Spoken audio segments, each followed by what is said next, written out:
എല്ലാവർക്കും SB അടുക്കളയിലേക്ക് സ്വാഗതം. ഇന്ന് നമ്മൾ തയ്യാറാക്കാൻ പോകുന്നത് ബീട്രൂട്ട് ഹൽവയാണ്. അതിന് 2 വലിയ ബീട്രൂട്ട് ചെറുതായി അരിഞ്ഞെടുത്താണ്. ഇത് തന്നെ മിക്സിയിലിട്ടൊന്ന് അരച്ചെടുക്കാം.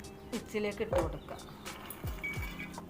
1 കപ്പ് വെള്ളം കൂടി ചേർത്ത് നല്ല പേസ്റ്റ് രൂപത്തിൽ അടിച്ചെടുക്കാം.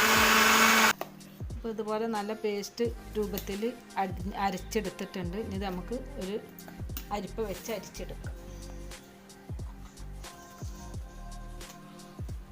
ഇതുപോലെ ഒരു സ്പൂണ് വെച്ചിട്ട് ഇതിൻ്റെ വെള്ളമൊക്കെ നല്ലപോലെ പിഴിഞ്ഞെടുക്കണം. ഇനി നമുക്കിത് ഒന്നുകൂടി അരച്ചെടുക്കാം. അതിനൊരു പാത്രത്തിലേക്ക് മാറ്റാം. നമുക്ക് ഒന്നുകൂടി അരച്ചെടുക്കാം. ഇത് രണ്ടാമത് മിക്സിയിലിട്ടൊന്ന് അരച്ചതാണ്. ഒന്നും കൂടി നമുക്ക് അരിച്ചെടുക്കാം. ഇതാണ് ബീട്രൂട്ട് അരച്ചെടുത്ത ജ്യൂസാണിത്. വെള്ളം ഒഴിച്ച് 2.5 കപ്പ് വെള്ളം നമ്മളിപ്പോൾ ഇതിലേക്ക് എടുത്തിട്ടുണ്ട്. അതിലേക്ക് കോൺഫ്ലവർ 1 കപ്പ് അത് ഇട്ടിട്ട് നല്ലപോലെ ഇളക്കി കൊടുക്കുക. കട്ടയില്ലാതെ നല്ലപോലെ ഇളക്കി യോജിപ്പിച്ചെടുക്കുക. ഇട്ടിട്ട് ഇതുപോലെ നല്ലപോലെ യോജിപ്പിച്ചെടുക്കണം. കട്ട ഒന്നും ഉണ്ടാവാൻ പാടില്ല. 2 ബീട്രൂട്ട് ഉണ്ട്. ഇതുപോലെ ബൗളിന് 1.25 കപ്പ് കോൺഫ്ലവറാണ് ഇപ്പോൾ ഞാൻ അതിലേക്ക് ചേർത്ത് കൊടുക്കുന്നത്. കട്ട ഒന്നും ഇല്ലാതെ നല്ലപോലെ ഇളക്കി യോജിപ്പിച്ച് ചേർക്കണം. ചട്ടിയൊക്കെ നല്ലപോലെ ചൂടായിട്ടുണ്ട്. അതിലേക്ക് 1 സ്പൂൺ നെയ്യ് ഇട്ട് കൊടുക്കുക.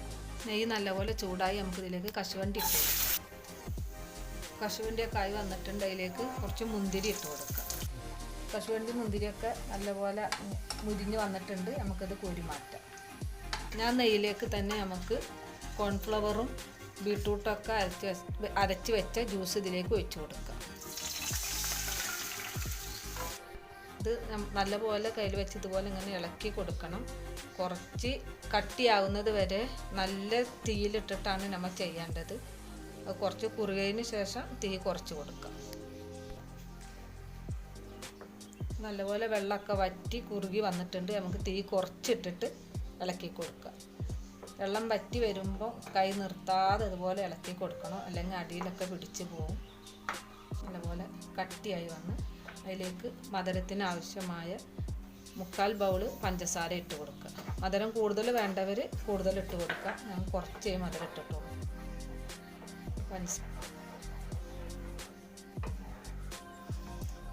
നമ്മുടെ ഹൽവയുടെ ഭാഗമൊക്കെ ഇതുപോലെ നല്ല കുറുകി വന്നിട്ടുണ്ട്.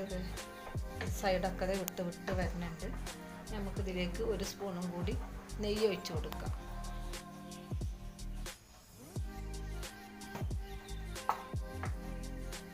ടേസ്റ്റിന് വേണ്ടിയിട്ട് 1.5 സ്പൂണ് ഏലക്കപ്പൊടി ഇട്ട് കൊടുക്കുക.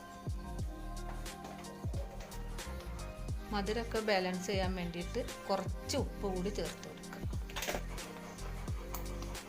നമ്മുടെ ഹൽവ ഒക്കെ നല്ലപോലെ റെഡിയായി വന്നിട്ടുണ്ട്. വെള്ളമൊക്കെ വറ്റി ഇതേ രൂപത്തിലായിരിക്കും. നല്ല കട്ടിയായിട്ട് നമ്മുടെ ഹൽവ ഒക്കെ റെഡിയായി വന്നിട്ടുണ്ട്.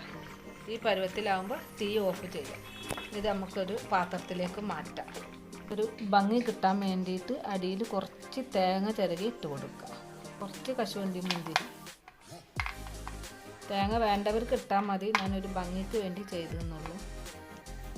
ഞാൻ ആക്കി വെച്ച ഹൽവ ഇതിലേക്ക് ഒഴിച്ച് കൊടുക്കുക. ചൂടാറുന്നതിൻ്റെ മുമ്പേ നമ്മൾ ഒരു പാത്രത്തിലേക്ക് ആക്കി കൊടുക്കണം.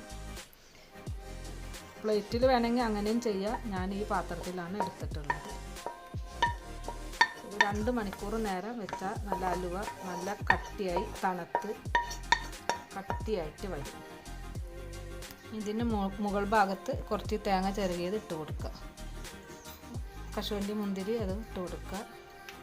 1 സ്പൂണ് വെച്ച് നല്ലപോലെ ഒന്ന് എല്ലാ സ്ഥലത്തേക്കും ആക്കിയിട്ട് യോജിപ്പിച്ചെടുക്കുക. 2 മണിക്കൂർ നേരം വെച്ചാൽ ഇത് ഹലുവ നല്ലപോലെ കട്ടയായി വരും. നമുക്ക് തണുക്കാൻ വേണ്ടി വെക്കാം. നമ്മുടെ ഹൽവ ഇവിടെ റെഡി ആയിട്ടുണ്ട്. ബീട്രൂട്ട് ഹലുവ ഉണ്ടാക്കി 2 മണിക്കൂർ കഴിഞ്ഞ് നല്ലപോലെ തണുത്തത് കയ്യിലൊന്നും ഒട്ടാത്ത രീതിയിൽ വന്നിട്ടുണ്ട്. ഇനി ഇത് നമുക്കൊരു പാത്രത്തിലേക്ക് കമഴ്ത്തി നോക്കാം.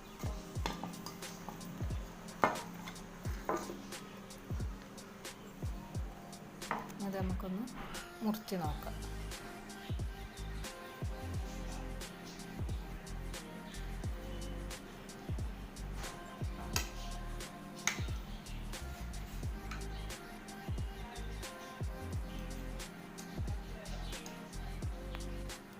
നല്ല സോഫ്റ്റായ ഹലുവയാണ്. എല്ലാവരും വീട്ടിൽ ട്രൈ ചെയ്ത് നോക്കുക. എല്ലാവർക്കും ഭയങ്കരമായിട്ട് ഇഷ്ടപ്പെടും.